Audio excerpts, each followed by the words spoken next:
Hello, everyone. We are about to talk to someone very special. To steal the world from Jack Dungerman, founder of President of Esprit, Dr. Jane Goodall is one of the rare persons who can make a significant scientific discoveries, help redefine the relationship between humankind and the natural world, inspire millions of people, of young people, to make a positive change in the world, and at the same time to break down gender barrier and successfully advocate for widespread change. She is the founder of the Jane Goodall Institute and UN Messenger of Peace. Good morning, Jane. Good morning to you. It's so nice to see you again. And I say again because I've had the pleasure to work on a project related to Jane for the past year. And I interviewed Jane and a dream team, the people she wants to, around the table to change things, to reconnect ourselves to the natural world. And once I've interviewed you and your amazing dream team, I've been working with artists, writers, journalists to create a new kind of media. A media to participate in the cultural change that is so needed. My mission is to share a message of hope and engagement. We can change things, and I cannot think about a better person to start with than Jane. You are the embodiment of hope and engagement. So happy to talk to you today. So, when I interviewed you a year ago, you told me about what you call the waiting game, doing things right now, knowing that you will never saw the end result. Touching the lives of kids today, knowing that some of them will be the next CEOs, the next president, and so on. And I've been obsessed by this idea because we are in an age of immediacy. We want to see the return of investment of everything we do. And I've seen a lot of people giving up on their activism because they don't see any result, so they consider that it was useless. Can you tell me more about the impact of this strategy on your life? Well, first of all, I want to endorse what you say about the media, because, you know, we read so much doom and gloom, and yes, we need to know what's going on. But at the same time, why doesn't the media give enough space to all the amazing stories and people around the world who are working to make a difference and who are actually making a difference? And I know so many of them. I've been fortunate. I've been around the world. I've met them. I've seen how nature can come back to places that we've destroyed. And of course, what keeps me going is that I care passionately. I care about the natural world. I care about animals. I care about children. I care about all the things that you just mentioned. And, you know, it may sound strange, but I just feel that I was put on this planet with a mission, and the mission is to give people hope. Because without hope, then what's the point? What's the point of doing something if you don't hope that you're going to make a difference? But for me, hope isn't just wishful thinking. That would be, I wish I could fly. No, hope is about setting a goal that you know you can achieve with enough energy and commitment behind it and enough people that you can involve. And what you say about the young people, we began our youth program Roots and Shoots back in 1991. So some of those young people already are in positions where they are making decisions that affect the course of our lives on this planet. Yeah. And you have this ability to think long term, and I think it's also important when looking at the past, because still a lot of people think that it was better before, but you've lived through the Second World War, you've been born in a world where women's rights were close to nothing, where nobody was acknowledging the damage we are doing to the planet. I have the feeling that we are truly going in the right direction. Not fast enough, maybe, and probably, but I have the feeling that society, this mammoth, is moving. What do you think? Are we going in the right direction? Well, we're definitely, I mean, in my lifetime, as you say, the position of women in society in many, many countries has really, really changed. I mean, when I was a child of 10, dreaming of going to Africa, everybody simply told me that that wasn't possible, that I wouldn't do that, and why didn't I dream about something I could achieve? Whereas today, young women in very many parts of the world are able to follow their dreams without being laughed at. There is a new awareness of what we're doing to the planet. People are beginning to understand that, climate change is affecting lives everywhere, that we're losing biodiversity, that we actually depend on the natural world for food, water, everything, but we depend on healthy ecosystems, which we are slowly destroying. So although there's that awareness there, we're not taking action fast enough. And that's why I feel that what I'm doing with young people is so very, very important.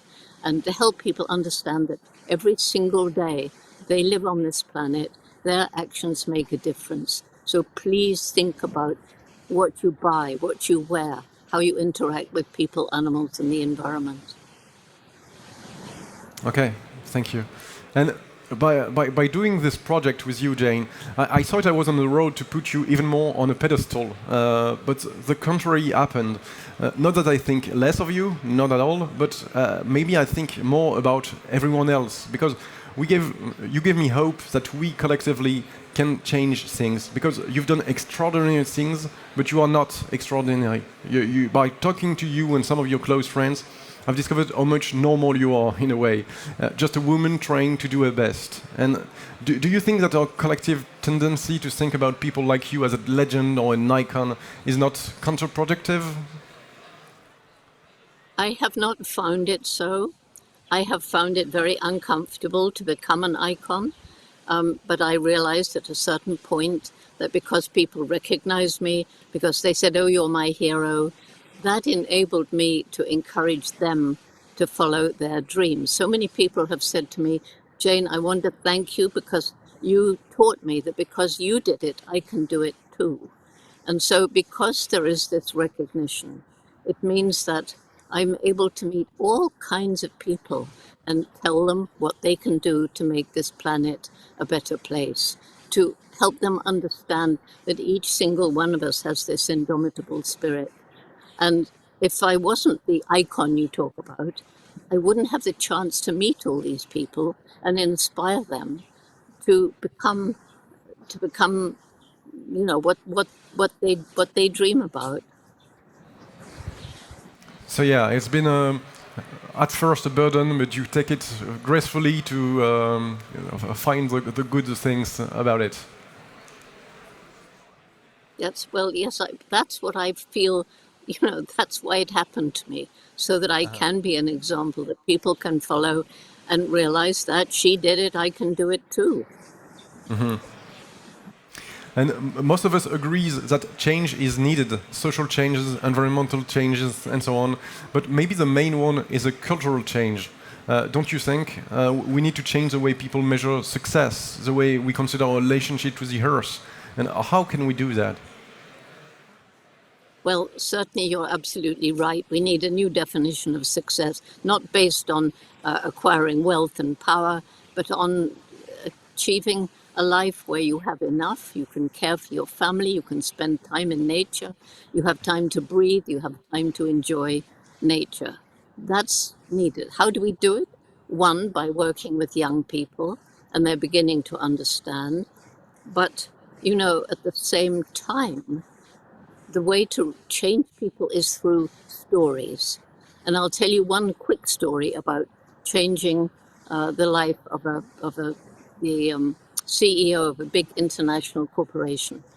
And he said to me, "Jane, for the last 10 years, I've been really working to get my company around the world, my offices, more environmentally sustainable in the countries where we source our supplies, fair wages, working with the communities along the supply chain, in our offices around the world, and the way we treat our customers, for 3 reasons. One, seeing the writing on the wall. We're using up natural resources in some places faster than nature can replenish them.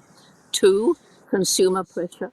People are becoming aware and they don't want to buy products that are cheap because of unfair wages or have caused damage to the environment or cruelty to animals. But he said what tipped the balance for me was my little girl of 8 coming back from school one day and saying, "Daddy, they're telling me that what you're doing is hurting the planet."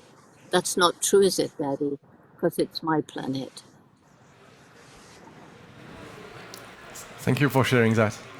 And Speaking about this cultural change, do you think about any good model? I'm thinking, for example, of Yvon Chouinard, the founder of Patagonia, and his choice to give away his billion-dollar company to fight climate change. Any other comes to mind of this cultural people walking towards this cultural change?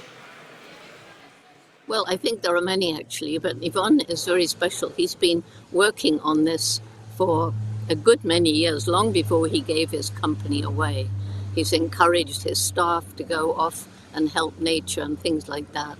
But you know, there are so many younger people starting companies, environmentally sustainable companies, and they're really, truly inspiring. And there are people who have led major corporations like Paul Polman of Unilever, and now he's devoting his entire life and any money he may have made into helping the environment and helping young people. All right. And what is your secret, Jane? Because you've been an activist for the past 4 decades, and while many people are being disengaged and are basically giving up, you are still so relentless. You never stop. You could have said, okay, don't you think that I've done enough? And I find your energy so inspiring. I want to know, what is the engine fueling Jane today? Well, I think what's fueling Jane is a sense of urgency that, yes, we are changing, but we're not changing as fast as I would like to see. I don't have that many years left, so I can't slow down, can I? I've just got to speed up to make use of the time that I have to do my best to create this change that we need, that we want.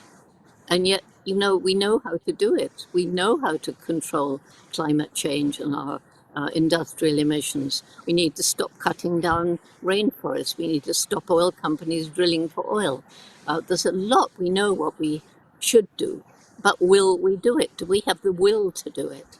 That's what's got to be pushed. And I do that best by telling stories and working to get young people inspired to understand that it's not too late, but we must get together and take action now before it is too late. So it's this question of time, and it's my real love for and concern for the environment, animals and people. That's what keeps me going. And you know, I think I get some help from up there. That's what I feel anyway. At least it works for me. All right. And today we are in an event where there's many entrepreneurs, startups working on very different kind of subjects. And in a way, I've been surprised to see how much technology and innovation were in use with the Jane Goodall Institute. Can you speak about how you discovered? I know, for example, you've been working with Lilian Pintea on satellite imagery. And how do you feel about how innovation can fuel your fight in a way? Well, it's actually helping a great deal. First of all, social media, although it can be used for bad ends, as we all know, but at the same time, we can get a message out to our network. We've got 27 registered Jane Goodall Institutes. We've got our Roots and Shoots program in 67 countries and growing. And for example, with this horrible earthquake in Turkey, there was immediately a message out to all of our JGI Roots and Shoots family, and everybody's doing a bit to help to raise money to send it where it's needed.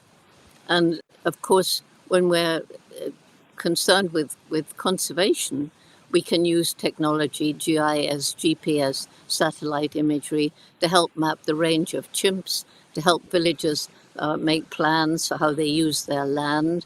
We can use drones to map areas that would take weeks and weeks for a person to walk. And we can use camera traps to find out about the wildlife. We can use DNA analysis to learn about the health of different animals.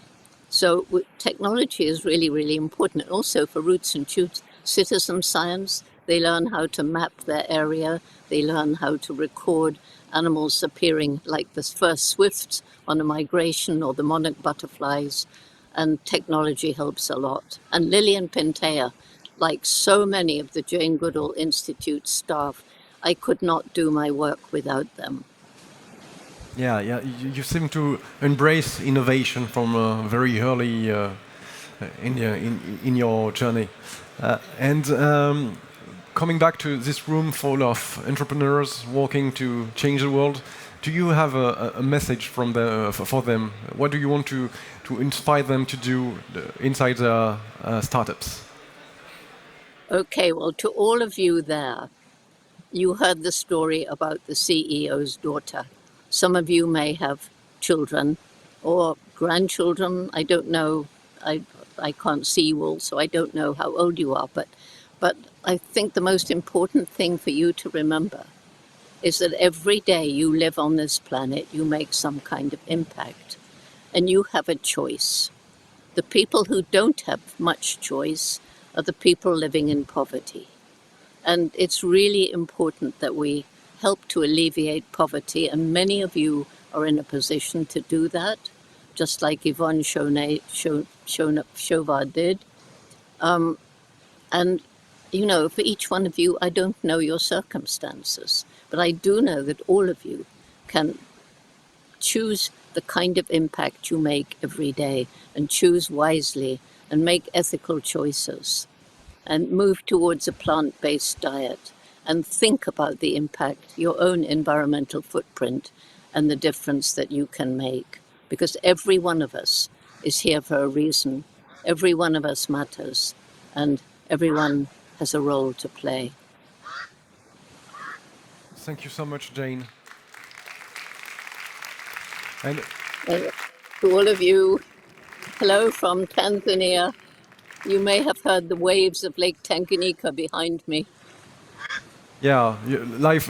I don't say it, but yeah, you're live from Tanzania right now, and so I want to thank you because, like I said, I've been working on a project about you for the past year, and you've literally changed my life and how I see my role in it. So I just want to thank you so much for the inspiration, and I hope to talk to you once again very soon. I hope so too, but next time, let's be in person next time. And next time I speak to any of you out there in the audience, I hope that I'm with you and not hundreds of miles away. It would be fantastic. Thank you so much, Jane. Thank you. Okay, thank you, and bye-bye, everyone. Have a good day.